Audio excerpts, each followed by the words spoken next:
ஜெயச்சந்திரன் தன்னுடைய மனைவியோட கார்ல போய்கிட்டு இருந்தாரு. பலத்த மழை. கார் கண்ணாடி மேல விழுந்த மழை துளிகளை தள்ளிவிட அவர் கார் வைப்பர் போராடிக்கிட்டு இருந்துச்சு. போக்குவரத்து நெரிசல் வேற.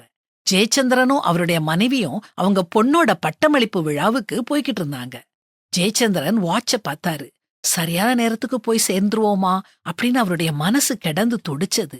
டிராபிக்ல மாட்டிக்கிடுவோமோ, மகளுடைய வாழ்க்கையில நடக்கவிருக்கும் முக்கியமான தருணத்துல இல்லாம போயிருவோமோ, மகா ஏமாற்றம் அடைஞ்சிருவாளோ, லேட் ஆயிருமோ, மிஸ் பண்ணிருவோமோ, எதெல்லாம் நடக்கக்கூடாதுன்னு நினைச்சாரோ அதெல்லாம் நடக்கிறது மாதிரி கற்பனை பண்ணி மனசு ஒடிஞ்சு போயிட்டாரு ஜெயச்சந்திரன்.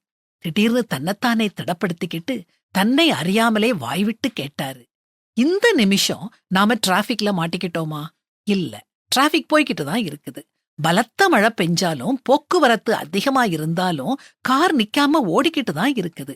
அப்போதான் அவருக்கு தன்னுடைய பயத்துக்கு காரணமே இல்லைன்னு புரிஞ்சது. எதிர்காலத்துல நடக்காத ஒண்ணு நடந்துருமோன்னு நினைச்சு தான் பயப்படுறது அவருக்கு புரிஞ்சது. அவர் எதையும் மிஸ் பண்ண போறதில்ல. இந்த நிமிஷம் நிஜம். இந்த நிமிஷத்துல அவர் எந்த பாதிப்பும் இல்லாம கார்ல பயணப்பட்டுக்கிட்டு இருப்பது நிஜம். இதே வேகத்துல போனா கூட பட்டமளிப்பு விழாவுக்கு சரியான நேரத்துல போயிடலாம். நாமும் அடிக்கடி எதிர்காலத்துல நடக்காதத நடந்துருமோன்னு நினைச்சு பயப்படுறோம். நிகழ்காலத்தை பயத்திலேயே கழிக்கிறோம். ஆண்டவர் மேல நம்பிக்கை இல்லாததுனால தான் வீண் பயம், குழப்பம். கடவுள் இப்போ இந்த நிமிஷம் நம்ம பக்கத்துல இருக்கிறாரு. அவர் எல்லாத்தையும் பார்த்துக்கிடுவாரு. நம்மால மழைய நிப்பாட்ட முடியாது, போக்குவரத்தை வேகமா போக வைக்க முடியாது. ஆனா இதெல்லாத்தையும் தம்முடைய கட்டுப்பாட்டுக்குள்ள வச்சிருக்கும் கடவுளை நம்புங்க.